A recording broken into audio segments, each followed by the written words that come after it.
और प्रसादस्तु प्रसन्नता, प्रसाद पाने से क्या होता है, जीवन में प्रसन्नता आती है। और आप देखिए, जो खाना है नहीं खाना है इसका आप ध्यान नहीं रखते हैं, पाते हैं, तो मन भी अशुद्ध होता है, विकृत होता है। और हमारे यहाँ कहा भी क्या है, जैसा खाओगे अन्न वैसा होगा मन। यदि आपके मन की शुद्धि हो रही है, यदि आप शुद्ध अन्न खाते हैं तो आपका मन भी शुद्ध हो रहा है। यदि मन शुद्ध हो रहा है तो आप समझिए आपका मन धीरे धीरे निर्मल ही हो रहा है, शुद्ध हो रहा है। और भगवान को कौन प्रिय है, निर्मल मन वाला व्यक्ति प्रिय है। तो आपकी भक्ति का पथ कहां से प्रारंभ हो रहा है, आपकी रसोई से। इसीलिए आपका रसोई, आपका भोजन शुद्ध होना चाहिए। इसीलिए आप देखिए ना कि जब भगवान का आप लोग व्रत करते हैं, उपासना करते हैं, भगवान के व्रत करने के लिए क्या होता है, भोजन छोड़ा जाता है, उपवास किया जाता है। क्यों? आहार की शुद्धता हो।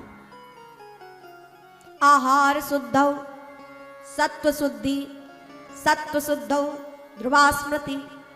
यदि आपका आहार शुद्ध है, सत्व शुद्धि, आपका सब कुछ शुद्ध हो गया, और सब कुछ यदि आपका शुद्ध हो गया तो ध्रुवा स्मृति, यदि मन यदि अच्छा हो गया तो जब मृत्यु समीप आती है, मृत्यु का कहना है कि जब मृत्यु आती है तो व्यक्ति शिथिल हो जाता है, उसे अपने जीवन का कुछ भी याद नहीं रहता, बस वो एक दुखी निराश होकर इस संसार सागर से जाता है, दुख कष्ट का अनुभव करता है।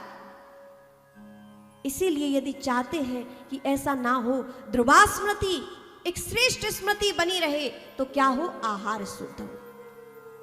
आज्ञा हमारे शास्त्रों की, आहार शुद्धौ सत्व शुद्धि, सत्व शुद्धौ ध्रुवा स्मृति। यदि ध्रुवा स्मृति चाहिए, अर्थात जब इस पृथ्वी से हमें जाना है उस समय भी हम चाहें कि हमारी चेतना बनी रहे कि हम कैसे हैं, हम कहाँ हैं, किस स्थिति में हैं, ऐसी स्थिति, ऐसी चेतना हमारे अंतिम समय तक बनी रहे, तो हमारा आहार शुद्ध होना परम आवश्यक है। और आज हमारे भारत देश का आहार ही शुद्ध नहीं है। आज हमें अपने घर का सही भोजन प्रिय नहीं लग रहा है। विदेशी भोजनों का बार बार जो सुपाच्य नहीं है, जो कुछ भी हम भक्षण किए जा रहे हैं, उससे हमारे मन विकृत हो रहे हैं। शरीर तो अस्वस्थ हो ही रहा है, उससे भी ज्यादा मन अस्वस्थ हो रहा है। तो मन को स्वस्थ करने के लिए, इस शरीर को भी स्वस्थ करने के लिए हम प्रण लें, हम तीर्थ भूमि में आए हैं कि हम वही भोजन प्राप्त करें, हम वही भोजन करें जो वास्तव में श्रेष्ठ है, अर्थात जो भगवान को भोग लगाने योग्य है।